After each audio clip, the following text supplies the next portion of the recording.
जय सिया राम दोस्तों। हम बात कर रहे थे लास्ट क्लास में अम्ल, क्षार तथा लवण की। कक्षा 10 के बारे में हम बात कर रहे थे और अपना चैप्टर हो था सेकंड नंबर का चैप्टर कि अम्ल क्या होते हैं, क्षार क्या होते हैं, लवण क्या होते हैं। तो अम्ल एवं क्षार के सामान्य गुणों के बारे में हमने बात करी थी।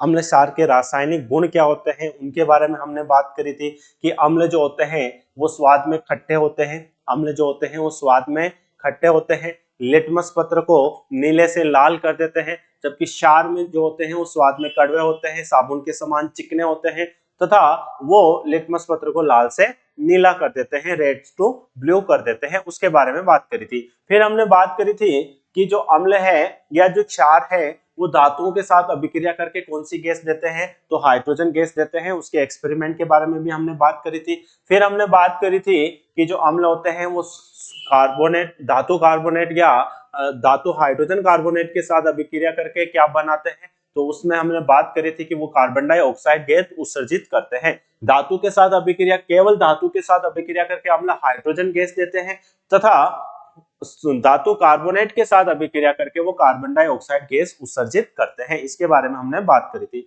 फिर हमने बात करी थी जितने भी जो अम्ल होते हैं उन अम्लों में H+ आयन पाया जाता है, यानी कि हाइड्रोजन आयन पाया जाता है। तो जो अम्ल H+ आयन देते हैं अच्छे से रहते हैं या वो बहुत मुश्किल से H+ आयन देते हैं, उस आधार पर हम उनकी क्षमता का आकलन करने वाले हैं कि कौन सा जो एसिड होगा वो वीक होगा और कौन सा एसिड जो होगा वो स्ट्रॉन्ग अपनी पावर बताएगा। उसके बाद हमने क्षार के बारे में बात करी थी कि जो क्षार पानी में घुलनशील, जो क्षारक पानी में घुलनशील होते हैं उसे हम क्षार बोलते हैं, बेस बोलते हैं, और जो घुलनशील नहीं होते हैं उसके बारे में वो केवल क्षारक होते हैं। ये थोड़ी सी बात हमने बात की। आज हम बात करेंगे कि कौन सा अम्ल जो होगा वो दुर्बल होगा, कौन सा प्रबल होगा, कौन सा क्षार प्रबल होगा, कौन सा दुर्बल होगा। उसको बताने के लिए एक स्केल आती है जिसे हम क्या बोलते हैं, पीएच स्केल बोलते हैं। क्या बोलते हैं बेटा? PH scale. पी का मतलब होता है पावर और एच का मतलब होता है हाइड्रोजन। पीएच स्केल में पीएच स्केल क्या बोलते हैं? PH scale. तो पीएच जो स्केल होती है उस पीएच स्केल में पी का अर्थ क्या होता है? पावर। पी का अर्थ क्या होता है बेटा? पावर होता है, पुशांश वर्ड भी हम बोल सकते हैं। और एच का अर्थ क्या होता है? हाइड्रोजन। तो यहाँ पे हम बात करेंगे हाइड्रोजन आयन की। तो power of hydrogen ion, pH का पूरा नाम क्या हुआ? तो पावर ऑफ हाइड्रोजन आयन की बात हम करते हैं। Power of hydrogen ion, hydrogen ion की यदि हम बात करें, आयन, तो पावर ऑफ हाइड्रोजन आयन की हम बात करते हैं। तो यहाँ पे हमने कहा है कि भाई हमने अम्ल और क्षारक, अब आपको देखना है कि कौन सा अम्ल जो होता है वो प्रबल होता है, कौन सा दुर्बल होता है, उसके बारे में हम बात कर रहे हैं।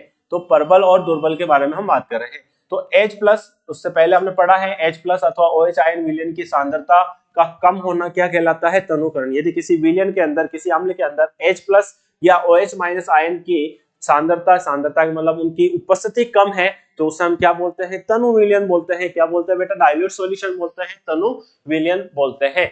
अब हाइड्रोजन आयन की जो विभिन्न अलग अलग कैपेसिटी होती है, सांद्रताएं होती हैं, उस आधार पर यदि हम बात करें तो उसको हम किससे दर्शाते हैं? पीएच स्केल से दर्शाते हैं। किससे दर्शाते हैं? पीएच स्केल से दर्शाते हैं। तो पीएच स्केल क्या होता है?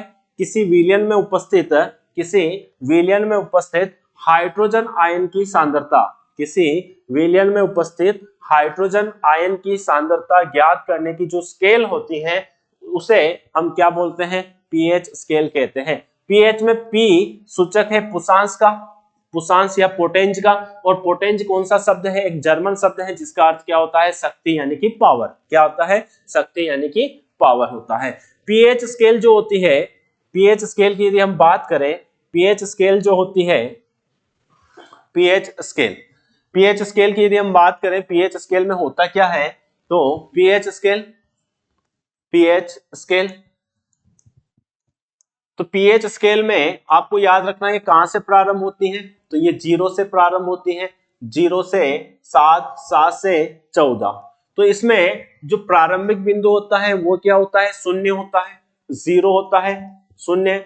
जो मध्य बिंदु होता है ये 7 होता है, मध्य बिंदु होता है। और लास्ट जो अंतिम बिंदु होगा वो कितना होता है? 14 होता है। लास्ट बिंदु कौन सा होता है? 14 होता है। तो पीएच स्केल में क्या होता है? 0, 7 और 14 होता है। 0 से 7 तक 0 से 7 के बीच में यदि पीएच स्केल की वैल्यू आती है तो उसे हम बोलते हैं अम्लीय कंडीशन। कौन सा माध्यम बोलते हैं बेटा? अम्लीय बोलते हैं। और 7 की वैल्यू है तो मध्य में यदि 7 है तो उसे हम क्या बोलते हैं? उदासीन कंडीशन। कौन सी कंडीशन बोलेंगे? उदासीन स्थिति बोलेंगे। और 7 से 14 के बीच वाली स्थिति को हम क्या बोलते हैं? क्षारीय माध्यम कहते हैं। क्या बोलते हैं? क्षारीय माध्यम कहते हैं। तो पीएच का मान यदि 0 से 7 के बीच में है तो उसे हम बोलेंगे अम्लीय माध्यम, 7 है तो उसे हम बोलेंगे उदासीन कंडीशन, और 7 से 14 के बीच है तो उसे हम क्या बोलेंगे? क्षारीय माध्यम बोलेंगे। पीएच में पी का अर्थ क्या होता है? पुषांश होता है, पोटेंज होता है, जो कि एक जर्मन शब्द है जिसका अर्थ क्या होता है? शक्ति यानी पावर। और एच का मतलब क्या होता है? हाइड्रोजन आयन की सांद्रता। तो पीएच स्केल द्वारा हम क्या ज्ञात करते हैं? हाइड्रोजन आयन की सांद्रता ज्ञात करते हैं। क्या ज्ञात करते हैं?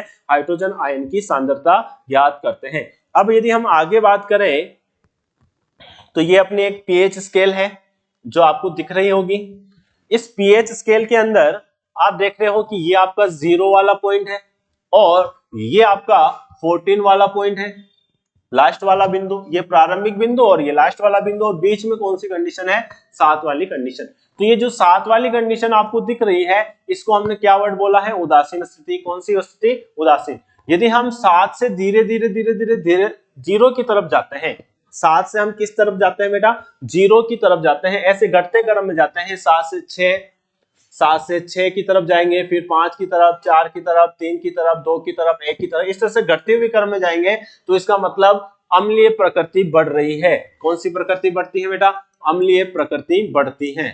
अम्लीय प्रकृति बढ़ती है, यानी कि 7 से हम घटते हुए क्रम की तरफ जा रहे हैं, 0 की तरफ जाएंगे तो अम्लीय स्थिति या अम्लीय माध्यम बढ़ता जाएगा। क्यों? क्योंकि 0 से तरफ जाने पर किस आयन की सांद्रता बढ़ती बेटा? Hydrogen ion. जितना ज्यादा हाइड्रोजन आयन की सांद्रता होगी उतना ही आपका पदार्थ क्या होगा? अम्लीय होगा। और यदि वही हम 7 से 14 की तरफ जाएं तो 7 से 14 की तरफ जा रहे हो, आप देख रहे हो कि जो H+ आयन की सांद्रता है, H+ आयन की जो संख्या है वो क्या होती जा रही है? कम होती जा रही है। और OH- की आयन क्या होती जा रहा है? बढ़ता जा रहा है। OH- आयन बढ़ता जा रहा है तो 7 से 14 की तरफ जाने पर क्षारता बढ़ती है, यानी कि बेसिसिटी बढ़ती है। ये आपको ध्यान में रखना है। अब यदि हम आगे बात करें तो यहाँ पे एक सारणी दे रखी है, एक टेबल दे रखी है आपको। इस टेबल में आपको देखना है कि जैसे लार का पीएच क्या होता है खाने से पहले, खाने के बाद, और नींबू का रस का क्या होता है, रंग रहित वातित पेय का क्या होता है, गाजर के रस का क्या होता है, कॉफी का क्या होता है, टमाटर का क्या होता है, नल का क्या होता है, HCl का क्या होता है, NaOH का क्या होता है, ये आपको ध्यान में रखना है। तो अब अपने पास जो अगला पीएच है उसको हमने कलरफुल लिया है, ये वाला। ये एक इंपॉर्टेंट पीएच है जो आपको याद रखनी है। यहां से आपको एमसीक्यू देखने को मिल सकता है। तो एमसीक्यू यहां से आपको मिल सकता है 10 क्लास में। तो पीएच स्केल के बारे में यदि हम बात करें तो पीएच स्केल क्या होता है उस बारे में यदि हम बात करेंगे तो ये 0 से लगाकर 14 तक, 0 से लगाकर 14 तक आपको पीएच दिख रही है। यहाँ पे बीच में आपको मीडियम 7 वाला पॉइंट दिख रहा है। कौन सा वाला पॉइंट दिख रहा है? 7 वाला पॉइंट दिख रहा है। तो 7 वाले पॉइंट के अंदर आप देख रहे हो कौन सी कंडीशन होगी? उसकी उदासीन कंडीशन होगी। कौन सी कंडीशन होगी बेटा? उदासीन कंडीशन होगी। और उदासीन कंडीशन में कौन आता है? शुद्ध जल आता है। तो शुद्ध जल यानी प्योर वाटर का, शुद्ध जल का पीएच कितना होता है? 7 होता है। शुद्ध जल का पीएच कितना होता है बेटा? 7 होता है। और यहाँ पे लिख रखा है रक्त का, आपका जो खून होता है, आपका जो ब्लड होता है उसका पीएच कितना होता है? तो रक्त का ब्लड कितना होता है? 7.4। अब मुझे बताना कि रक्त का जो ब्लड है, रक्त जो है उसका पीएच 7.4 है, तो आपका जो रक्त हुआ वो अम्लीय हुआ या क्षारीय हुआ? आपका जो रक्त है, आपका जो ब्लड है वो अम्लीय हुआ या क्षारीय हुआ? तो 7 से ज्यादा है। 7 से ज्यादा मतलब आपको 7 से इस तरफ देखने को मिलेगा, कहीं ना कहीं यहाँ आएगा, तो कैसा होगा बेटा? हल्का क्षारीय होता है। आपका जो रक्त है हल्का कैसा होता है?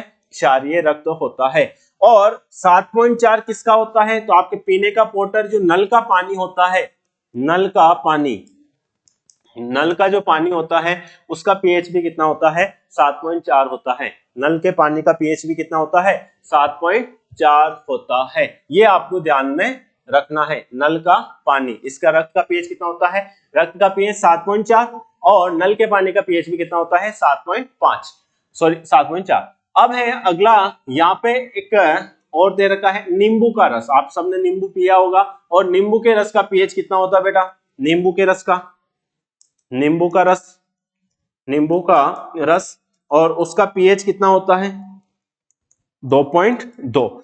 अब मुझे बताना कि नींबू का जो रस है उसका पीएच कितना है 2.2 है, तो ऐसी कंडीशन में ये अम्लीय हुआ कि क्षारीय हुआ, तो 7 से कम है। 7 से कम जो भी वैल्यू होगी, चाहे वो 6.9 हो, 6.8 हो, 6.5 हो, 5.5 हो, वो सारे के सारे कैसे होंगे बेटा, अम्लीय होंगे। तो नींबू आपको खट्टा लगता है तो वो कैसा होगा, अम्लीय होता है, क्यों, इसका पीएच 2.5। आपके शरीर के अंदर जो आप खाना खाते हो, तो उस खाने में आप में शरीर में क्या होता है, पाचन तंत्र होता है, और उस पाचन तंत्र में आपको क्या देखने को मिलेगा, जठर रस देखने को मिलता है। कौन सा रस देखने को मिलता है बेटा, जठर रस। और उस जठर रस में इसका जो पीएच होता है, जठर रस, ये इंपॉर्टेंट है, आपको याद रखना है, जठर रस का पीएच कितना होता है 1.2 पीएच होता है। कितना पीएच होता है 1.2 पीएच होता है। तो ये आपके पास जो टेबल दिख रही है 10 बुक क्लास के अकॉर्डिंग, अभी बोर्ड अकॉर्डिंग आपको बहुत ज्यादा अच्छे से याद रखनी है। फिर यदि हम इधर आए तो मिल्क ऑफ मैग्नीशिया,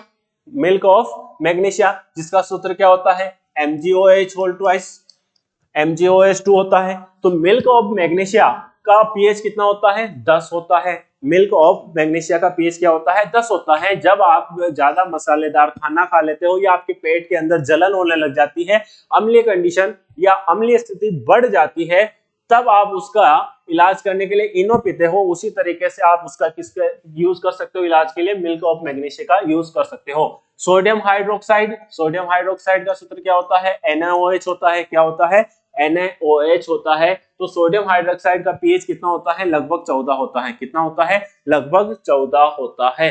तो ये बात आपको ध्यान में रखनी है। तो जठर रस का पीएच कितना है 1.2, नींबू के रस का पीएच कितना है 2.2, शुद्ध जल का कितना होता है 7, रक्त का कितना होता है 7.4, नल के पानी का कितना होता है 7.4। आपका रक्त कैसा होता है, हल्का क्षारीय होता है। मिल्क ऑफ मैग्नीशिया कितना होता है 10 होता है। सोडियम हाइड्रोक्साइड का पीएच कितना होता है 14 होता है। यहां तक क्लियर है। अब यदि हम आगे बात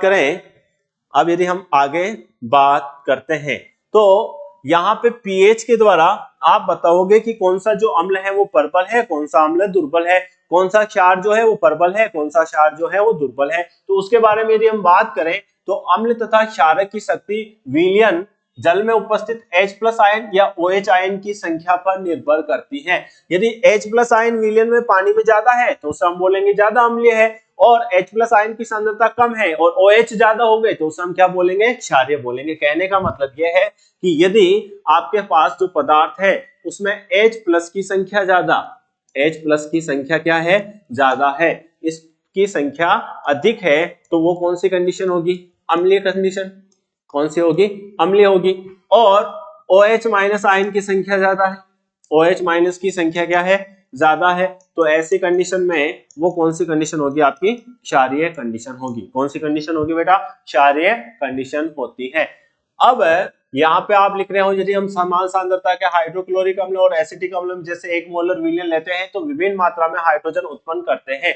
यानी कि आप समान मात्रा में अलग अलग अम्ल लेते हो तो उसमें जो H निकलने वाले H+ आयन होते हैं उनकी संख्या क्या होती है, अलग अलग होती है। उस आधार पे जिसमें H+ की संख्या ज्यादा होगी उसे हम प्रबल यानी स्ट्रॉन्ग बोलते हैं, और जिसमें H+ की संख्या क्या होगी, कम होगी, उसे हम दुर्बल अम्ल कहते हैं। ये आपको ध्यान में रखना है। अब दैनिक जीवन में यानी कि आपके रियल लाइफ में, दैनिक जीवन के अंदर, आपकी रियल लाइफ के अंदर पीएच का क्या महत्व है, दैनिक जीवन के अंदर आपकी पीएच का क्या महत्व है। तो आपको याद रखना है क्या पौधे जो होते हैं, पौधे एवं पशु पीएच के प्रति संवेदनशील होते हैं, तो यस ऑफ कोर्स होते हैं दैनिक जीवन में। तो हमारा जो शरीर है, हमारा शरीर यानी कि मनुष्य शरीर, मानव शरीर की यदि हम बात करें तो मानव शरीर का पीएच कितना होता है, मानव शरीर का पीएच कितना होता है, तो याद रखना है 7.0 से 7.8। यदि आपके शरीर का पीएच इसके बीच में है तो आप जिंदा हो, और यदि आपका पीएच 7 से कम हो गया या 7.8 से बहुत ज्यादा हो गया तो ऐसी कंडीशन में हो सकता है आप भगवान के पास चले जाओ, अप्सराओं के पास डांस देखने चले जाओ। तो ये बात आपको ध्यान में रखनी है। तो मानव शरीर का पीएच यदि 7 है 7.8 के बीच में, इस रेंज के अंदर है, इस परास के अंदर है, तो आप जिंदा हो। और इस रेंज से यदि बाहर गया, इस लिमिट से यदि बाहर गया, तो फिर तो भगवान मालिक है आपका। ये आपको ध्यान में रखना है। तो मानव शरीर का पीएच कितना होता है? 7.0 से 7.8 के बीच होता है। तो जीवित प्राणी, यहाँ पे लिखा हुआ है कि जीवित प्राणी जो होते हैं केवल और केवल एक परास, एक परिसर में ही जीवित रह सकते हैं। उसी तरीके से बारिश होती है, और बारिश के पानी का पीएच, बारिश हुई, ये बारिश हुई, बारिश, तो बारिश के पानी का पीएच, पानी का पीएच किससे कम हो जाए बेटा? 5.5 से कम हो जाए। यानी कि बारिश का पानी का पीएच यदि 5.5 या 5.5 से क्या हो जाए? कम हो जाए। कहने का मतलब कम हो रहा है तो किसकी मात्रा बढ़ रही है? H+ आयन की मात्रा बढ़ेगी, हाइड्रोजन की मात्रा बढ़ेगी, तो कौन सी कंडीशन होगी?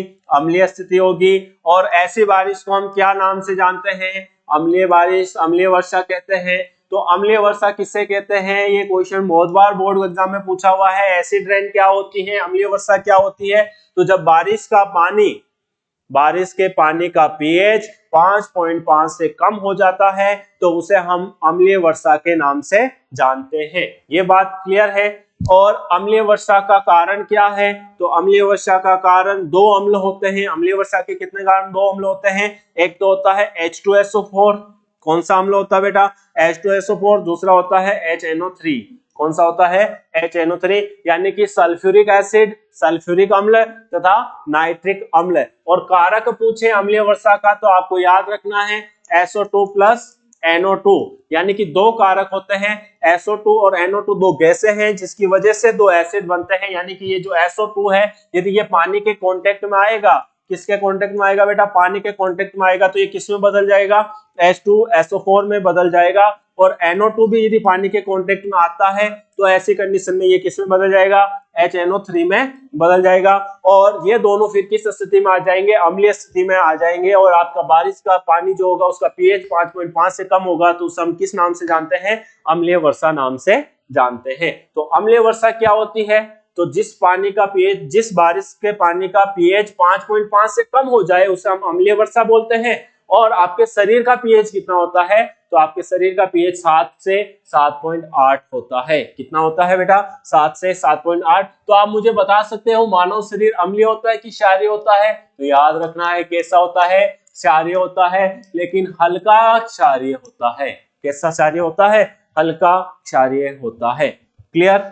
अब हम यदि आगे बात करें कि आपके बगीचे में, यानी कि पेड़ पौधों के लिए भी पीएच बहुत जरूरी होता है। यदि पेड़ पौधे यानी आपके बगीचे की मिट्टी की पीएच चेंज हो गई, ज्यादा अम्लीय कंडीशन हो गई, ज्यादा क्षारीय कंडीशन हो गई, तो वो आपके पेड़ पौधे वृद्धि करना बंद कर देंगे। धीरे धीरे धीरे धीरे वो सूखने लग जाएंगे। तो प्रत्येक पेड़ पौधों के लिए, प्रत्येक गार्डन के लिए, आपके खेतों के लिए, आपकी फसलों के लिए भी पीएच जरूरी होता है। तो हम पढ़ रहे हैं कि दैनिक जीवन में पीएच कहाँ इंपॉर्टेंट है। तो दैनिक जीवन में आपके शरीर के लिए पीएच इंपॉर्टेंट है, आपके खाने के लिए पीएच इंपॉर्टेंट है, आपके पर्यावरण के लिए पीएच इंपॉर्टेंट है।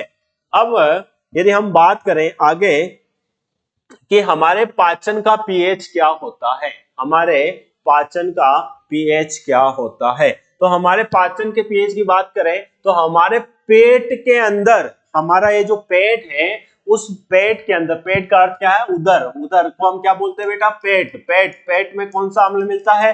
हाइड्रोक्लोरिक अम्ल। हाइड्रोक्लोरिक अम्ल का मतलब HCl। कौन सा अम्ल है? HCl। और इस HCl की वजह से ही आपके खाने का क्या होता है? पाचन होता है। तो कहीं ना कहीं हम बोल सकते हैं कि ये जो अम्ल है, ये जो अम्ल है, अभी हमने पढ़ा था HCl का, उदर का यानी जठर रस जो था उसका पीएच कितना था? 1.2। कितना था? 1.2 पीएच था। तो इस HCl की वजह से, या HCl आपके पाचन में क्या करता है? सहायता करता है। यदि आपके शरीर के अंदर किसी कारण से उदर के अंदर इस अम्ल की मात्रा अधिक हो जाती है, तो आपके पेट में क्या हो सकेगा, दर्द एवं जलन का अनुभव होगा। इस दर्द से मुक्त होने के लिए हम एंटा एसिड जैसे क्षारकों का प्रयोग करते हैं। और एंटा एसिड की हमने अभी बात करी थी, MgOH यानी milk of magnesia, magnesium hydroxide जैसे दुर्बल क्षारक का हम क्या करते हैं, उपयोग करते हैं। तो आपको याद रखना है कि एंटा एसिड क्या होता है। एंटा एसिड का यूज कब करते हैं, तो जब आपके पेट के अंदर HCl की मात्रा यानी अम्ल की मात्रा ज्यादा होती है। अम्ल की मात्रा ज्यादा होगी तो ऐसी कंडीशन में आपको एक दुर्बल क्षारक का यूज करना पड़ेगा। और दुर्बल क्षारक क्या था, milk of magnesia, MgOH2 magnesium hydroxide का हम यूज करते हैं। अब पीएच में परिवर्तन के कारण से आपकी जो दांत होते हैं, क्षय का मतलब क्या होता है, खराब होना, दांतों का क्या होना बेटा, खराब होना। तो आपके दांत खराब कब होते हैं, तो जब मुंह का पीएच किससे कम हो जाए, 5.5 से कम हो जाए। मुंह का पीएच किससे कम हो जाए, 5.5 से कम हो जाए तो आपके दांत क्या होने लगते हैं, खराब होने लगते हैं। तो इन दांतों को खराब होने से बचने के लिए फिर हमें ब्रश टूथपेस्ट करना पड़ता है। तो टूथपेस्ट क्यों करते हैं, ताकि आपका जो मुंह का आवरण है वो अम्ल से वापस उदासीन की तरफ हो जाए और आपका पीएच लगभग 7 के आसपास बना रहे। तो मुंह के पीएच का मान 5.5 से कम होने पर दांत खराब होना प्रारंभ हो जाते हैं। और इन दांतों के ऊपर व्हाइट कलर का जो इनेमल होता है, इनेमल ये इंपॉर्टेंट है। इनेमल क्या होता है, तो इनेमल जो होता है बेटा आपके शरीर का सबसे कठोर भाग है। आपके शरीर का सबसे कठोर भाग है वो कौन सा होता है, इनेमल होता है, जिसे हम कैल्शियम हाइड्रोक्सी एपेटाइट या कैल्शियम फॉस्फेट का क्रिस्टलीय रूप से बना होता है और जो उसकी शरीर का सबसे कठोर पदार्थ है। ये जल में नहीं घुलता है, लेकिन इसका मुंह का पीएच यदि 5.5 से कम हो जाएगा तो ये खराब होना प्रारंभ हो जाता है, जिससे आपके सफेद सफेद जो दांत हैं वो पीले पीले पड़ने लग जाएंगे। और धीरे धीरे यदि ऐसा ज्यादा दिनों तक रहेगा तो आपके दांत गिरने लग जाते हैं, खिरने लग जाते हैं। तो इससे कमी को दूर करने के लिए भोजन के बाद मुंह साफ करने से इसका बचाव किया जा सकता है। और मुंह साफ के लिए हम क्षारकीय दंतमंजन का उपयोग करते हैं। किसका उपयोग करते हैं बेटा, क्षारकीय दंतमंजन का उपयोग करते हैं। तो यहाँ पे ये बात आपके क्लियर हुई। अब आगे यदि हम पढ़े, पशुओं एवं पौधों द्वारा भी उत्पन्न रसायनों से हम आत्मरक्षा करते हैं। तो आप देखते हो मधुमक्खी के पास यदि आप जाओगे तो हो सकता है आप बड़े से भीमकाय शरीर में बदल जाए। आपके चेहरे पे यदि मधुमक्खी ने काट लिया, आपकी आंख पे यदि मधुमक्खी काट लिया तो सोचो आपका रूप कैसा हो जाएगा। तो उसी कंडीशन में यदि हम बात करें कि मधुमक्खी जो होता है उसके डंक में एक क्या होता है बेटा, अम्ल होता है। मधुमक्खी के डंक में एक क्या होता है, अम्ल होता है। और उस अम्ल को हम क्या बोलते हैं, फॉर्मिक एसिड बोलते हैं। कौन सा अम्ल बोलते हैं बेटा, फॉर्मिक अम्ल बोलते हैं। और ये जो अम्ल होता है, फॉर्मिक अम्ल जो होता है, ये जलन तथा पीड़ा उत्पन्न करता है। आपके शरीर में जलन तथा पीड़ा या सूजन आने का कारण कौन सा अम्ल होता है, फॉर्मिक अम्ल होता है।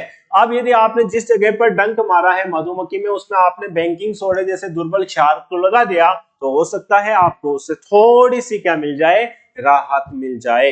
ये आपको ध्यान में रखना है। उसी तरीके से याद रखना है, फॉर्मिक अम्ल को हम क्या बोलते हैं, मेथेनोइक अम्ल भी बोलते हैं। क्या बोलते हैं, मेथेनोइक। एक प्लांट है नेटल, एक पादप है नेटल। क्या नाम है, पादप है, पेड़ है नेटल, जिसके बाल से, यानी आपने देखा होगा कि यदि आप उसको छूते हो, आपके यहाँ पे चुभ गया तो आपको बहुत जबरदस्त वाली जलन फील होती है। और वो किसके कारण होती है, मेथेनोइक अम्ल के कारण। ये इस तरह का प्लांट आपको देखने को मिलता है। तो ये जो प्लांट है, इस प्लांट को हम क्या बोलते हैं, नेटल प्लांट बोलते हैं। क्या बोलते हैं बेटा, नेटल पादप बोलते हैं। तो इस नेटल पादप के ऊपर छोटे छोटे से ऐसे बाल नुमा क्या होती है, रोएं होती हैं, जो आपके चुभ जाएगी, जिसके अंदर कौन सा अम्ल होता है, मेथेनोइक अम्ल होता है। कौन सा अम्ल होता है, मेथेनोइक अम्ल होता है। मेथेनोइक अम्ल का सूत्र क्या होता है, CH3COOH। तो ये मेथेनोइक अम्ल होता है। और इस मेथेनोइक अम्ल के कारण आप में शरीर में क्या होती है, जलन उत्पन्न होती है, दर्द होता है। और यदि इसका इलाज देखोगे, नेटल पौधे के डंक के स्थान पर आप डाक इसके पास में ही डाक पौधे की पत्ती को रगड़ कर करेंगे तो आपके जो जलन होगी वो क्या हो जाएगी, समाप्त हो जाएगी। तो ये यानी कि कहने का मतलब है, यदि आपके शरीर के अंदर अम्ल जा रहा है जिससे आपको प्रॉब्लम उत्पन्न हो रही है, तो उसको उदासीन करने के लिए हम क्षार का यूज करते हैं। किसका यूज करते हैं, क्षार का यूज करते हैं। अब आगे हम बात करें कुछ एक टेबल है, ये टेबल आपको याद रखनी है। यहां से प्रत्येक वर्ष बोर्ड क्लास में एक क्वेश्चन पूछा गया है, तो मोस्ट इंपोर्टेंट ये टेबल आपके लिए रहने वाली है।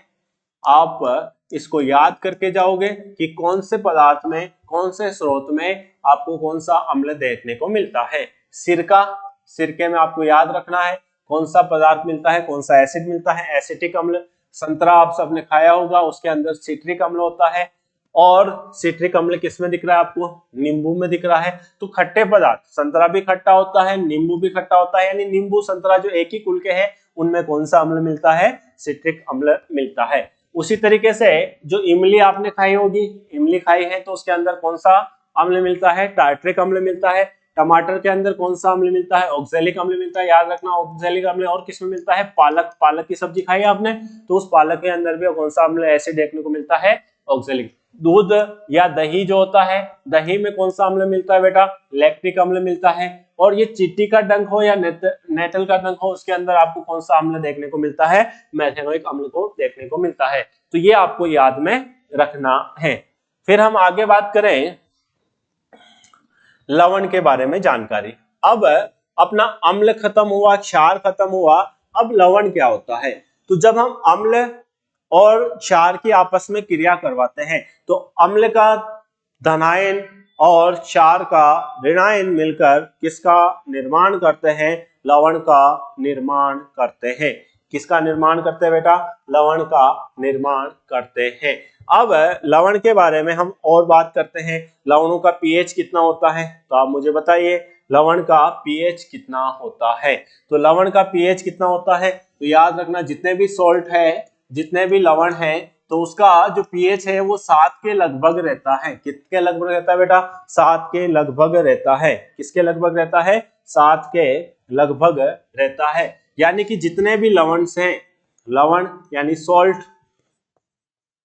उनका जो पीएच है वो लगभग लगभग किसके, 7 के बराबर। यदि NaCl आपने नमक खाया है तो NaCl यानी जो खाने का नमक होता है उसका पीएच कितना होता है, 7 होता है। कितना होता है, 7 होता है।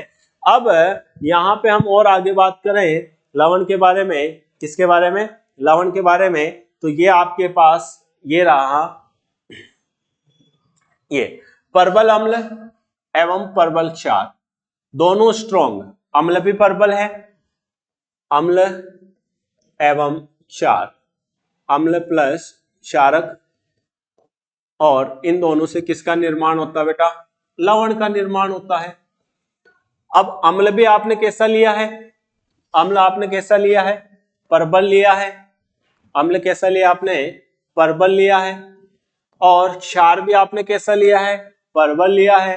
तो इनकी पीएच कितनी होगी बेटा, 7 होगी। पीएच कितनी होगी, 7 होती है। तो ये कैसे कहलाएंगे बेटा, उदासीन लवण कहलाते हैं। कौन से लवण कहलाते हैं, उदासीन लवण। तो उदासीन लवण बनाने के लिए, उदासीन या न्यूट्रल सॉल्ट बनाने के लिए एसिड भी स्ट्रॉन्ग होना चाहिए और बेस भी क्या होना चाहिए, स्ट्रॉन्ग होना चाहिए। फिर हम बात करें कि हम अम्ल तो ले लिया परबल और क्षार आपने कैसा ले लिया बेटा, दुर्बल। तो ऐसी कंडीशन में उसका जो पीएच होगा वो 7 से कम होगा। पीएच किससे कम होगा, 7 से कम होगा। तो उस लवण को हम क्या बोलेंगे, अम्लीय लवण कहते हैं। कौन सा लवण कहते हैं, अम्लीय लवण कहते हैं। और यदि आपने अम्ल ले लिया दुर्बल, वीक ले लिया, और क्षार आपने ले लिया प्रबल, तो ऐसी कंडीशन में उसका जो पीएच हो जाएगा वो 7 से ज्यादा हो जाएगा। किस क्या हो जाएगा, 7 से ज्यादा हो जाएगा। तो उसे हम क्या बोलते हैं, क्षारीय लवण कहते हैं। क्या बोलते हैं, क्षारीय लवण कहते हैं। तो अम्लीय लवण, उदासीन लवण और क्षारीय लवण। तो अम्लीय लवण कब बनता है, तो परबल अम्ल लोगे, दुर्बल अम्ल लोगे तो पीएच इससे हो जाएगा 7 से कम, तो अम्लीय लवण बोलेंगे। और आपने अम्ल दुर्बल लिया, क्षार परबल लिया, 7 से ज्यादा पीएच हो गया तो उसे क्षारीय लवण बोलेंगे। और दोनों परबल ले लिए तो उसका पीएच कितना होगा, 7, जिसे हम क्या बोलते हैं, उदासीन लवण कहते हैं। अब यदि हम आगे बात करें साधारण नमक से रसायन पदार्थ बनाना। साधारण नमक किसको बोलते हैं हम, NaCl को। साधारण नमक हमें किसे बोलते हैं बेटा, NaCl को। नमक NaCl जिसे हम खाने का नमक बोलते हैं। क्या बोलते हैं, खाने का नमक कहते हैं। और खाने का नमक कैसा होता है, उदासीन लवण होता है। कैसा लवण होता है बेटा?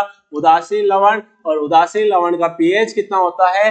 पीएच कितना होता है? 7 होता है। कितना होता है? 7 होता है। ये बात क्लियर। अब यहाँ पे आपको दिख रहे होंगे ये गांधी जी है। कौन है गांधी जी? एक बच्चा इनकी क्या बोलते हैं, जो ये लकड़ी है उसको पकड़ के खींच रहा है। तो गांधी जी कहाँ पे जा रहे हैं? गांधी जी अपनी दांडी यात्रा पर निकले हैं। कौन सी यात्रा पर निकले बेटा? दांडी यात्रा पर निकले हैं। और दांडी यात्रा किससे संबंधित थी? नमक का कानून बनाने से संबंधित थी। नमक बनाने से संबंधित थी। तो हम जानते हैं कि जो हाइड्रोक्लोरिक अम्ल होता है, हाइड्रोक्लोरिक अम्ल मतलब HCl, HCl एवं सोडियम हाइड्रोक्साइड प्लस NaOH, इन दोनों की जब हम आपस में अभिक्रिया करवाएंगे तो Na के साथ Cl जुड़ जाएगा और H के साथ तो NaCl बन जाएगा प्लस H2O बन जाएगा। और ये आपका साधारण नमक बनता है। तो साधारण नमक जो होता है, अब HCl भी क्या है? स्ट्रॉन्ग एसिड है, एक परबल अम्ल है। और NaOH भी कैसा है? परबल क्षार है। तो दोनों परबल है तो क्या बना? NaCl, जिसकी पीएच 7 होती है। और इसे हम यूज किस में करते हैं? अपने भोजन में यूज करते हैं। उसी तरीके से जो समुद्री जल होता है, तो समुद्र का जो जल होता है वो कैसा होता है? खारा होता है। उसके अंदर भी क्या मिलते हैं आपको? लवण मिलते हैं, जिसमें सोडियम क्लोराइड। यदि नमक के पानी से समुद्र के पानी से हम नमक को अलग करते हैं तो उस विधि से भी हम नमक को ज्ञात कर सकते हैं। तो यहाँ पर आप नमक को कैसे अलग करोगे? तो नमक की छोटी छोटी क्यारियां बनाकर उनको समुद्र के पानी को भर देंगे। जैसे ये आपका समुद्र की ऐसे एक खेत है, इसके अंदर आपने छोटी छोटी क्या बना दी? क्यारियां बना दी। और इसके अंदर आपने समुद्री पानी भर दिया तो वाष्पन से समुद्री पानी उड़ जाएगा। तो यहाँ पे आपको क्या देखने को मिलेगा बेटा? नमक देखने को मिलेगा। अब यदि हम आगे बात करें, साधारण नमक का कच्चा पदार्थ क्या होता है, तो ये हम बात कर चुके हैं। अब हम सोडियम हाइड्रोक्साइड की बात करते हैं। किसकी बात करते हैं बेटा? सोडियम हाइड्रोक्साइड की बात करते हैं। सोडियम हाइड्रोक्साइड से नमक बनाते कैसे हैं? और ये एक मोस्ट इंपोर्टेंट प्रोसेस है 10th क्लास के अकॉर्डिंग। मोस्ट इंपोर्टेंट प्रोसेस जिसे हम बोलते हैं क्लोर क्षार प्रक्रिया। क्लोर क्षार प्रक्रिया कहते हैं। क्या बोलते हैं बेटा? क्लोर क्षार प्रक्रिया बोलते हैं। तो सोडियम क्लोराइड के जलीय विलयन में तो आपको क्या लेना है? ऐसे एक बर्तन लेना है और उस बर्तन के अंदर आपने नमक का पानी ले लिया। क्या ले लिया बेटा? नमक का पानी। नमक का पानी मतलब NaCl का पानी यानी सोडियम क्लोराइड का पानी। उसमें हम क्या प्रवाहित कराएंगे? तो उसके अंदर हम विद्युत धारा प्रवाहित करेंगे। तो ये दो छड़ें होती हैं, ये दो छड़ें। और इसके ऊपर हमने एक बैटरी लगा दी। क्या लगा दी? बैटरी लगा दिया, सेल लगा दिया। ये वाला भाग आपका एनोड हो जाएगा। क्या हो जाएगा? एनोड हो जाएगा। ये वाला भाग आपका कैथोड हो जाएगा। एनोड एनोड के ऊपर पॉजिटिव चार्ज होता है, कैथोड के ऊपर नेगेटिव चार्ज होता है। अब जैसे ही आप इसमें विद्युत धारा प्रवाहित करोगे तो यहाँ पे क्या होगा? तो आपने नमक का पानी यानी NaCl लिया, इसके अंदर क्या डाला? नमक का पानी, NaCl प्लस H2O डाला। और जैसे ही आप इसमें विद्युत धारा प्रवाहित करोगे, क्या प्रवाहित करोगे बेटा? विद्युत धारा प्रवाहित करोगे, तब आपको ये जो Na है यानी ये जो H2O है ये तो टूटेगा H प्लस OH माइनस में। किस में टूटेगा? H प्लस OH माइनस में। और ये किस में टूट जाएगा? Na प्लस NCl माइनस में। तो ये जो Na है ये इस OH के साथ जुड़ के क्या बना लेगा? NaOH बना लेगा। क्या बना लेगा बेटा? NaOH बना लेगा। और ये Cl किस रूप में निकलेगा? Cl2 रूप में निकलेगा प्लस, और ये H किस रूप में निकलेगा? H2 रूप में निकलेगा। तो जब हमने नमक के पानी के अंदर विद्युत धारा प्रवाहित करी है तो क्या क्या उत्पाद बने हैं? एक तो NaOH बना है, एक Cl2 बना और एक H2। ये दोनों क्या होती है बेटा? गैस होती है। क्या होती है? गैस देखने को मिलती है, ये गैस होती है। तो ऐसी कंडीशन में ये जो गैसें हैं ये तो आपका क्या हो गया? क्षार। NaOH क्या होता है बेटा? क्षार होता है। और ये क्या है? क्लोरीन गैस है। तो इस प्रक्रिया द्वारा नमक के पानी में विद्युत धारा प्रवाहित करने पर किसका निर्माण हुआ, क्षार का निर्माण हुआ और क्लोरीन का निर्माण हुआ। इस वजह से इसे हम क्या बोलते हैं, क्लोर क्षार प्रक्रिया कहते हैं। क्या बोलते हैं बेटा, क्लोर क्षार प्रक्रिया कहते हैं। तो क्लोर क्षार प्रक्रिया क्या होती है, तो हम सिंपल सा पढ़ सकते हैं, ये अभिक्रिया है क्लोर क्षार अभिक्रिया। तो क्या है, 2NaCl प्लस H2O और इसकी जब हम अभिक्रिया करवाते हैं तो किसका निर्माण होता है, NaOH का निर्माण होता है प्लस Cl2 का निर्माण होता है प्लस H2 का निर्माण होता है। तो किस किस का निर्माण हुआ, NaCl plus H2 plus NaOH। अब ये तो आपका क्या होता है, क्षार होता है और ये क्लोरीन गैस हो गई और हाइड्रोजन गैस हो गई। तो क्लोरीन गैस किस पे देखने को मिलेगी, क्लोरीन गैस आपको एनोड के ऊपर देखने को मिलती है। क्लोरीन गैस किस पे मिलती है, एनोड पर। और हाइड्रोजन किस पे मिलती है आपको, कैथोड पर। हाइड्रोजन किस पे मिलती है, कैथोड पर। और तीनों जो उपयोग है, तीनों ही जो उत्पाद बने हैं वो आपके लिए बहुत ही उपयोगी होते हैं। तो इस पूरी प्रक्रिया को हम क्या बोलते हैं, क्लोर क्षार प्रक्रिया, जिसको आपको इस डायग्राम के द्वारा दर्शाया गया है। तो ये क्लोर क्षार प्रक्रिया के बारे में बताया गया है कि क्या होता है क्लोर क्षार प्रक्रिया। तो सिंपल सा है, ये आपने एक बर्तन लिया है, आपने क्या लिया है, एक बर्तन लिया है और ये आपको बर्तन दिख रहा है बेटा, ये बर्तन, इधर से आप क्या डाल रहे हो, नमक का पानी डाल रहे हो। ये नमक का ब्लू कलर का आपको पूरा दिख रहा है, यानी कि यहाँ पे आपको क्या भरा हुआ देखने को मिल रहा है, नमक का पानी देखने को मिल रहा है। अब यहाँ पे जो नमक होता है, जो NaCl है और H2O है, कौन कौन है, NaCl है और H2O है। अब इसे हम क्या बोलते हैं, एक धातु की छड़ है। क्या है बेटा, धातु की छड़ है। क्या बोलेंगे, धातु की छड़ कहते हैं, धातु की छड़ कहते हैं। अब इस धातु की छड़ को हम किस नाम से जानते हैं, एनोड नाम से। और एनोड के ऊपर कौन सा चार्ज होता है, पॉजिटिव चार्ज। ये आपकी एक धातु की छड़ और है जिसे हम क्या बोलते हैं, कैथोड बोलते हैं। ये कैथोड और इसके ऊपर कौन सा चार्ज होता है, नेगेटिव चार्ज। और इस पॉजिटिव वाले और नेगेटिव वाले सिरे को हमने जोड़ दिया, तो इसे हम क्या बोलते हैं, एक बैटरी से जोड़ दिया। क्या बोलते हैं बेटा, बैटरी से जोड़ दिया। अब जैसे ही हमने इस बैटरी से जोड़ा और इस स्विच को ऑन करा, स्विच को ऑन करेंगे तो ये जो NaCl है ये दो भागों में टूटेगा, Na प्लस और Cl माइनस। और ये जो H2O है ये भी दो भागों में टूटेगा, H प्लस और OH माइनस, H प्लस और OH माइनस। अब ये जो Cl है, ये जो Na पॉजिटिव वाला है और ये जो OH माइनस है, ये दोनों तो आपस में जुड़ के यहाँ पे NOH बना लेंगे। क्या बना लेंगे बेटा, NOH बना लेंगे। अब Cl आपस में जुड़ेंगे और यहां से कौन सी गैस, एनोड से कौन सी गैस निकलेगी, Cl2 गैस बाहर निकलेगी। और यहां से ये बची हुई जो हाइड्रोजन है वो यहां से बाहर निकल जाएगी। तो इस तरीके से इस पूरी प्रक्रिया को हमने बताया हुआ है। अब NaOH का यानी नमक के, NaOH के साथ नमक का घोल का यूज हम कहाँ करते हैं, तो जो धातुएं होती हैं उससे ग्रीस हटाने के लिए, साबुन, अपमार्जक, कृत्रिम फाइबर आदि बनाने के लिए इसका यूज हम करते हैं। क्लियर है। अब आगे यदि हम बात करें विरंजक चूर्ण, विरंजक चूर्ण कुछ लवण है, एग्जांपल्स है, तो इनको आपको याद करना है। यहां से आपको बोर्ड एग्जाम में क्वेश्चन देखने को मिल सकता है, क्वेश्चन आएगा। यहां से आपको बोर्ड एग्जाम में क्या देखने को मिलेगा बेटा, क्वेश्चन देखने को मिलेगा। विरंजक चूर्ण जिसे हम ब्लीचिंग पाउडर बोलते हैं।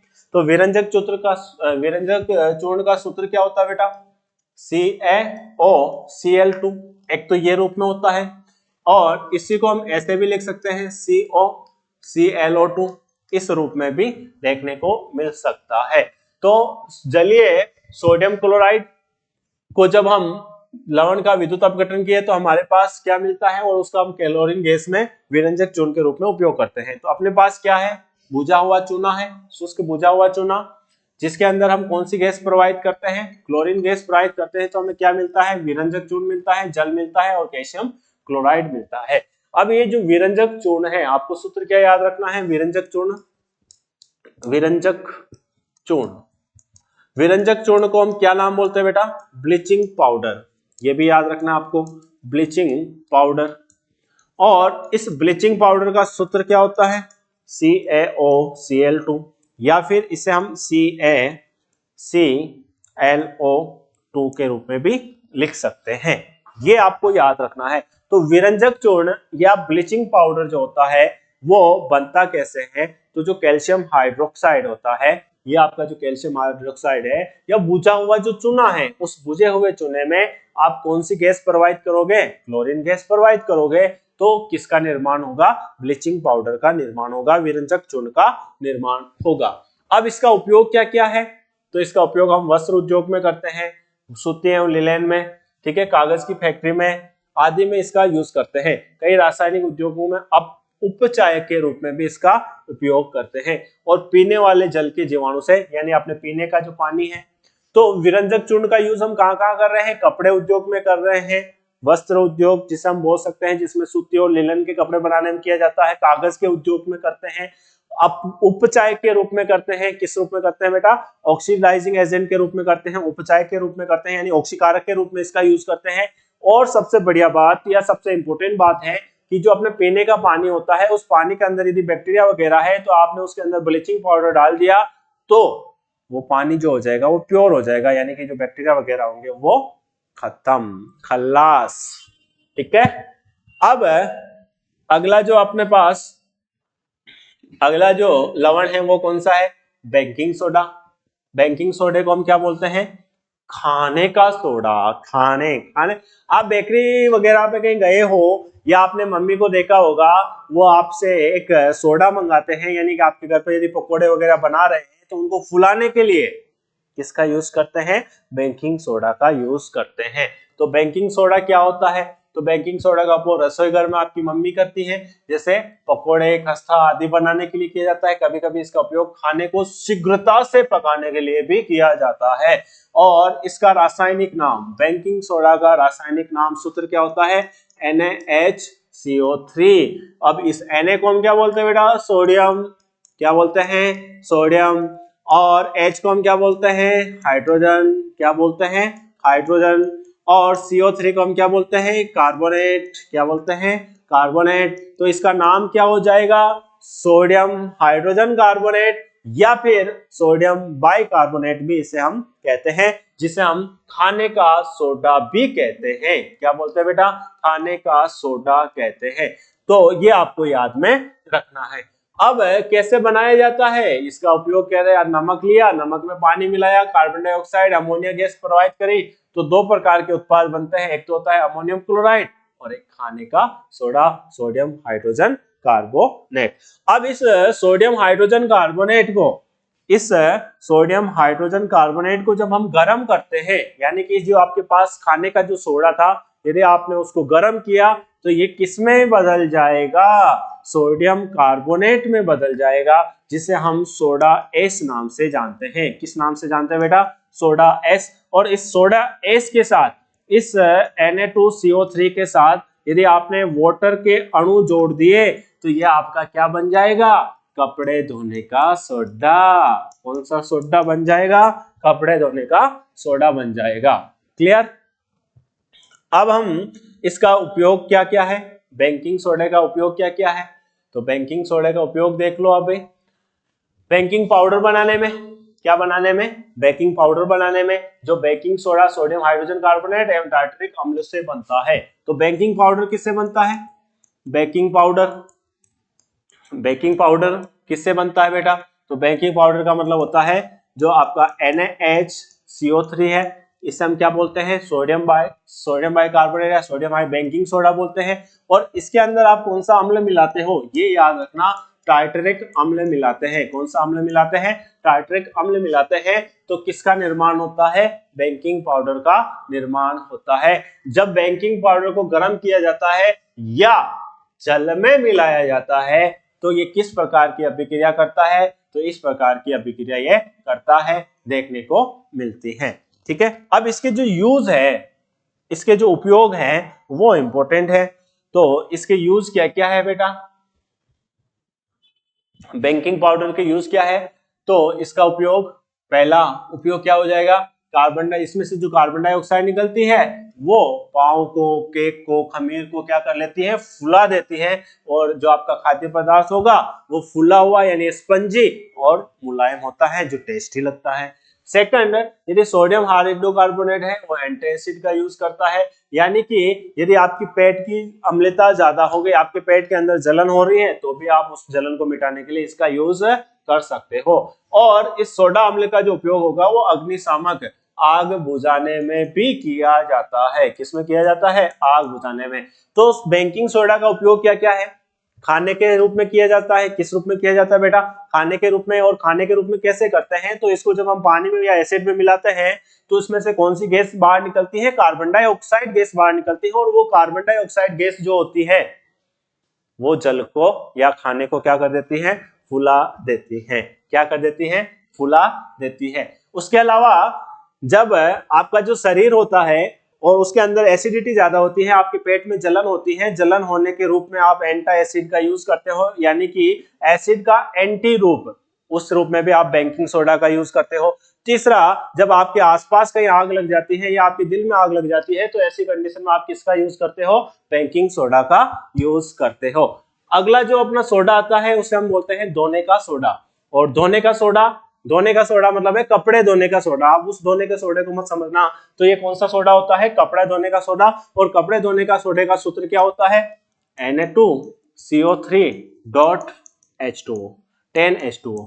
ठीक है। और आप यदि केवल Na2CO3 कहते हो तो इसे हम कपड़े धोने का सोडा नहीं बोलते, इसे हम सोडा एस कहते हैं। क्या बोलते हैं? सोडा एस कहते हैं। और इसके आगे यदि आप 10 अणु जल को जोड़ते हो तो उसे हम बोलते हैं धोने का सोडा। और इस धोने के सोडे को हम क्या बोलते हैं? यानी 10 जल के जो अणु हैं उसे हम कौन सा वाटर बोलते हैं? क्रिस्टलन जल बोलते हैं। कौन सा जल बोलते हैं बेटा?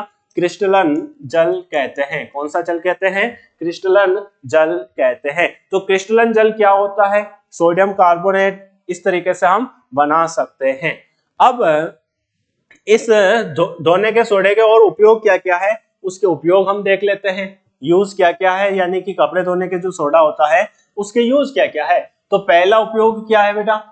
इसका जो पहला उपयोग है वो क्या है? तो सोडियम कार्बोनेट का उपयोग हम कांच उद्योग में, साबुन बनाने में, कागज उद्योग में करते हैं। इसके अलावा इसका उपयोग बोरेक्स जैसे सोडियम यौगिकों के उत्पाद में होता है। किसमें होता है? और सोडियम कार्बन घर में साफ सफाई के लिए होता है। और सबसे इंपॉर्टेंट, जल की स्थायी कठोरता को दूर करने में इसका हम यूज करते हैं। जल की स्थायी कठोरता का मतलब क्या है? कि जल जो होता है वो साबुन के साथ जाग नहीं देता है। साबुन के साथ यदि हम देखेंगे वो जल साबुन के साथ जाग नहीं देगा, तो उसको हटाने के लिए हम फिर सर्फ का यूज करते हैं। घर पे कपड़े धोने का पाउडर का यूज करते हैं। तो कपड़े धोने के पाउडर के अंदर होता ही क्या है? धोने का सोडा, जिससे जल कैसा होता है? मृदु हो जाता है, कठोरता उसकी चली जाती है, तो जिसे आसानी से साबुन के जाग बनने लगते हैं और फिर आप उनके कपड़े धोने में यूज करते हो। ये आपको ध्यान में रखना है। अब आगे यदि हम बात करें, यहां पर आगे हम बात करते हैं कि लवण जो होते हैं, कुछ लवण होते हैं, कुछ सॉल्ट जो होते हैं, उसके साथ निश्चित जल के अणु जोड़े जाते हैं। किसी भी लवण के साथ जो जल के निश्चित अणु जोड़े जाते हैं उन जल के अणु को हम क्रिस्टलन वाटर या क्रिस्टलन जल कहते हैं। क्या बोलते हैं बेटा? क्रिस्टलन जल कहते हैं। जैसे कॉपर सल्फेट है। क्या है बेटा? Copper sulphate. कॉपर सल्फेट का सूत्र क्या होता है? Copper sulphate CuSO4.X copper sulphate. और इस कॉपर सल्फेट में किसका जल होता है? क्रिस्टलन का जल होता है। कौन सा जल होता है? क्रिस्टलन। और जब हम इसको गर्म करते हैं तो जल की क्या बन जाएगी? वाष्प बन जाएगी। और ये किस रूप में आ जाएगा बेटा? CuSO4 में बदल जाएगा। और जैसे ही अब ये कॉपर सल्फेट जो होता है वो नीले रंग का होता है, ब्लू रंग का होता है। जैसे हम इसे गर्म करेंगे जल के अणु उड़ जाएंगे और ये शुष्क हो जाएगा, सूख जाएगा। क्या हो जाएगा? शुष्क हो जाएगा, सूख जाएगा। और जैसे इसे हम वापस पानी में डालेंगे तो वापस से इसका नीला रंग आ जाएगा। तो यहाँ पर लवण के एक सूत्र इकाई में जल के निश्चित अणु की संख्या को, किसी भी लवण के एक सूत्र इकाई में जल के निश्चित अणु की संख्या को हम क्या बोलते हैं? क्रिस्टलन जल कहते हैं। तो कॉपर सल्फेट की एक जूल में कितने अणु उपस्थित होते हैं बेटा? 5 अणु। यानी जलीय कॉपर सल्फेट का रासायनिक सूत्र CuSO4.5H2। ये जो 5 जल के अणु आपको दिख रहे हैं, इन 5 जल के अणु को हम क्या बोलते हैं? क्रिस्टलन वाटर बोलते हैं, क्रिस्टलन जल कहते हैं। कितने कृष्ण। इसी तरह से ये जो कपड़े धोने का सोडा है इसमें कितने जल के अणु दिख रहे हैं, 10 जल के अणु, ये आपके क्या हो जाएंगे, क्रिस्टलन जल। तो ये अणु आर्द्र है नहीं, जब जल है तो ये आर्द्र है और जल नहीं है तो ये कैसा हो जाएगा, शुष्क हो जाएगा। उसी तरीके से एक जिप्सम और होता है, जिप्सम एक लवण होता है जिसके अंदर क्या होता है बेटा, क्रिस्टलन जल होता है। और जिप्सम का रासायनिक सूत्र आपको याद रखना है, जिप्सम का रासायनिक सूत्र क्या होता है, CaSO4 calcium sulphate dot 2H2O। कितने जल के अणु है बेटा, 2 जल के अणु इसमें उपस्थित होते हैं, ये आपको याद रखना है। और जब हम इसको गर्म करते हैं, जब इसको हम गर्म करते हैं तो इसमें से जल उड़ेगा, और जल उड़ेगा तो ये किसमें बदल जाएगा, CaSO4 डॉट 1/2 यानी आधा जल का अणु बच जाता है। तब इसे हम किस नाम से जानते हैं, POP यानी प्लास्टर ऑफ पेरिस। यदि आपका हाथ पैर टूट जाते हैं तो डॉक्टर जो प्लास्टर करते हैं वो ही हमारा क्या कहलाता है, POP कहलाता है। तो अब हम बात करें POP क्या होता है, आगे यदि हम बात करें POP के बारे में कि POP क्या होता है, प्लास्टर ऑफ पेरिस। तो प्लास्टर ऑफ पेरिस में क्या होता है कि यदि हम जिप्सम को 100 डिग्री सेल्सियस पर गर्म करते हैं, 100 डिग्री सेल्सियस यानी जिप्सम क्या होता है बेटा, जिप्सम का अभी हमने सूत्र देखा था, जिप्सम CaSO4 डॉट 2H2O, और इसको हम 100 डिग्री सेल्सियस पर क्या करते हैं, गर्म करते हैं, जिसको हम 373 केल्विन भी बोलते हैं। तो यहाँ से जल क्या होगा, वाष्प के रूप में बदलेगा, तो जल के अणु क्या होंगे, कम होंगे, और CaSO4 डॉट हाफ H2O बन जाएगा, और इसी को हम क्या बोलते हैं, POP प्लास्टर ऑफ पेरिस कहते हैं। तो कैल्शियम को गर्म करने पर जल के अणु को त्याग कर ये किस में बदल जाता है, अर्ध हाइड्रेट या हेमी हाइड्रेट बनाता है, जिसे हम प्लास्टर ऑफ पेरिस कहते हैं। और इसका उपयोग डॉक्टर टूटी हुई हड्डियों को सही जगह पर स्थिर करने के लिए करता है। और एक सफेद चून होता है, जैसे ही आप POP में यानी कि CaSO4 डॉट 1/2 हेमी हाइड्रेट में आप क्या जोड़ दोगे, वापस पानी बनाओगे, तो ये किस में बदल जाएगा बेटा, जिप्सम में बदल जाता है, CaSO4 डॉट 2H2O। तो यहाँ पे आपको ध्यान में रखना है कि जो POP है, जो POP है और जो जिप्सम है, POP के अंदर आधा क्रिस्टलन जल का अणु होता है, और जिप्सम के अंदर 2 जल के अणु होते हैं, कॉपर सल्फेट के अंदर 5 जल के अणु होते हैं, और धोने के सोडे के अंदर 10 जल के अणु होते हैं, क्रिस्टलन जल के अणु होते हैं, जो आपको ध्यान में रखने हैं। अब यदि हम आगे बात करें तो ये आपके MCQ क्वेश्चंस आ गए हैं। तो क्वेश्चन क्या है बेटा कि कोई विलयन लाल लिटमस को नीला कर देता है, कोई विलयन लाल लिटमस को क्या कर देता है बेटा, लाल को नीला करता है, लाल को क्या कर रहा है, नीला कर रहा है। और ऐसा कौन करता है, क्षार। कौन करता है बेटा, क्षार करता है। और क्षार का pH कितना होता है, 7 से ज्यादा, 7 से ज्यादा। तो इस 3-4 ऑप्शन आपको जो दिख रहे हैं उसमें से कौन सा ऑप्शन है जिसकी pH 7 से ज्यादा है, तो पहले में क्या है, 1 है, तो ये 7 से कम है, ये नहीं होगा, ये भी 7 से कम, ये भी 7 से कम, तो अपना ऑप्शन क्या हो जाएगा, 10 हो जाएगा। कोई विलयन अंडे के पिसे हुए कवच से अभिक्रिया करके एक गैस उत्पन्न करता है। अब यहाँ पे क्या आया है, अंडे के पिसे हुए कवच, अंडे के पिसे हुए कवच, अंडे का पिसा हुआ कवच मतलब सफेद कलर का कवच होता है अंडे का, और सफेद कलर का कवच का मतलब क्या होता है, कैल्शियम कार्बोनेट। कैल्शियम कार्बोनेट को जब हम अभिक्रिया करवाते हैं तो कौन सी गैस उत्पन्न होती है, CO2 गैस उत्पन्न करती है, जिसे हम चूने के पानी, जो चूने के पानी को क्या कर देती है, चूने का पानी क्या होता है, कैल्शियम हाइड्रोक्साइड, है ना, और इसको कैसे कलर में कर देगी, दूधिया कर देगी है। तो इस विलयन में क्या होगा ये आपको बताना है, क्लियर है। तो इस तरीके से आगे यदि हम बात करें तो ये कुछ क्वेश्चंस हैं जो आपको घर पर करने हैं, और अपना जो चैप्टर होता है वो यहीं पर फिनिश होता है। तो हमने इस सेकंड चैप्टर को पूरा कर लिया है और आज की क्लास यही है। नेक्स्ट क्लास में हम तीसरे चैप्टर के बारे में बात करेंगे, जिसमें धातु और अधातु के बारे में बात करेंगे कि धातु क्या होती है, अधातु क्या होती है, उसके बारे में नेक्स्ट क्लास में बात करेंगे। Thank you.